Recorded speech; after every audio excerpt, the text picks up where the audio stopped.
कराची में खुफिया इदारों और सिंध पुलिस की बड़ी कार्रवाई। भारतीय एजेंसी रॉ का खुफिया नेटवर्क बेनकाब। SSP SIU शोएब मेमन का तहलका खेज इंटरव्यू।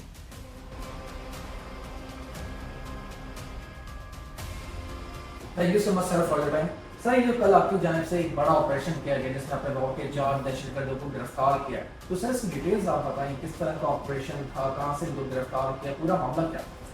बिस्मिल्लाहिर्रहमानिर्रहीम। ये हमें 25 तारीख को इन्फॉर्मेशन थी कि रात के टाइम पे कायदाबाद के इलाके में एक गाड़ी होगी जिसमें 4 मुलजिमान एक्सप्लोजिव्स और वेपन्स के साथ मूव कर रहे हैं। तो अकॉर्डिंगली हमने रात के टाइम पे इनको इंटरसेप्ट किया।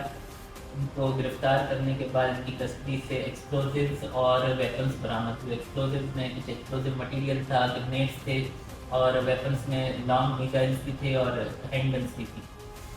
गिरफ्तार करने के बाद जब हमने इनको इंट्रोगेट किया और मैटर को इन्वेस्टिगेट किया तो इनकी मोबाइल फ़ोन्स को चेक किया गया जिसमें इनके राब्ते जो है +91 यानी इंडियन नंबर से थे। इसको हमने फर्दर जब आगे वेरीफाई किया और इस चेन को हमने चलाया तो हमें पता लगा कि ये लोग इंडिया के एक BSF और रॉ जो एजेंसी है उनकी इंटेलिजेंस एजेंसी उनके लिए काम कर रहे और उनको इंफॉर्मेशन प्रोवाइड कर रहे, और इन्फॉर्मेशन जो ये प्रोवाइड करे वो डिस्ट्रिक्ट ठट्टा, डिस्ट्रिक्ट सजावल और डिस्ट्रिक्ट मलिक, वहाँ के मिलिट्री, पैरामिलिट्री और सिविलियन इंस्टॉलेशंस, उनकी जो हसास मालूमात है और तस्वीर है वो उनके साथ शेयर कर रहे हैं। तो सर इनका ताल्लुक कहाँ से था? ये सारे चारों पाकिस्तानी थे, इनका बैकग्राउंड क्या था? पाकिस्तान में किस इलाके से ताल्लुक था? जी, ये पाकिस्तानी है। इनको रेजिडेंट एजेंट कहा जाता है, जो कि हमारे मुल्क के ही लोग होते हैं लेकिन मुल्क के खिलाफ कार्रवाइयाँ करते हैं।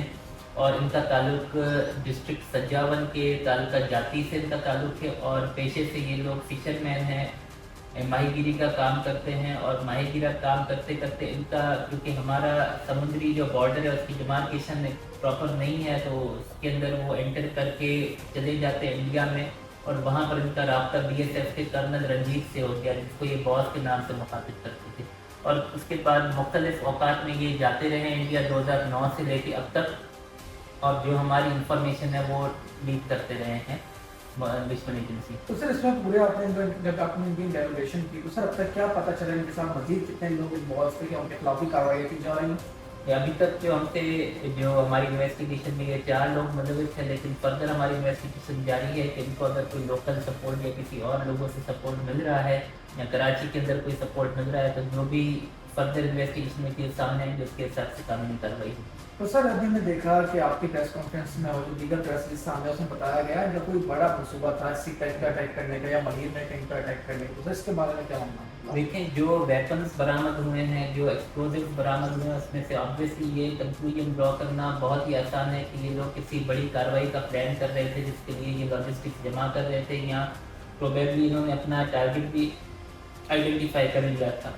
तो अल्हम्दुलिल्लाह हमारी कार्रवाई के बाद भी हमने ये एक बड़ा जो दहशतगर्द अगर कोई मंसूबा ये बना रहे थे उसको हमने हाल किया है। तो सर ये पेड काम करते थे, इसमें मैं देखा था झेलम से जिन दहशतगर्दों को पहले गिरफ्तार किया गया था उनको तकरीबन 25-30 लाख रुपए दिए गए थे इसी पैसा के थ्रू, दीगर ऐप्स के थ्रू। तो इनका पेमेंट का क्या सिलसिला था? लोग किस तरह से फंडिंग कर रहे थे? ये फिजिकली मूव करते थे इंडिया, जब ये जाते थे जो इन्फॉर्मेशन देते थे तो अकॉर्डिंगली 50,000 से लाख रुपए पर विजिट इनको पर हेड मिलते थे। तो इस हिसाब से फिजिकल ये पेमेंट वसूल करते थे अपने कर्नल रंजीत से, जो कि BSF के एक कमांडिंग अफसर हैं, उनसे ये रिसीव करते रहे हैं मुख्तलिफ औकात में जब ये इंफॉर्मेशन लेकर वहाँ इंडिया जाते रहे। चलो, thank you so much sir for your time. Nasir, आपने पूरी गुफ्तगू सुनी, शोएब मेमन साहब की तरफ से तफसीली बताया गया कि ऑपरेशन किस तरह से किया गया और इनका मकसद क्या था। हम उम्मीद करते हैं हमारे कानून नाफिज करने वाले इदारे और जो दीगर हमारी सिक्योरिटी फोर्सेस की एजेंसीज हैं वो इसी तरह हर वक्त अपनी कौम के मुहाफ़िज़ बन के हर वक्त तैयार रहेंगे। प्रोग्राम पसंद है, अपना फीडबैक जरूर दीजिए। वॉन कराची की वीडियोस देखने के लिए हमारा चैनल सब्सक्राइब कीजिए और बेल के आइकन को क्लिक कीजिए ताकि आप हमारी तमाम आने वाली वीडियो से बाखबर रह सकें।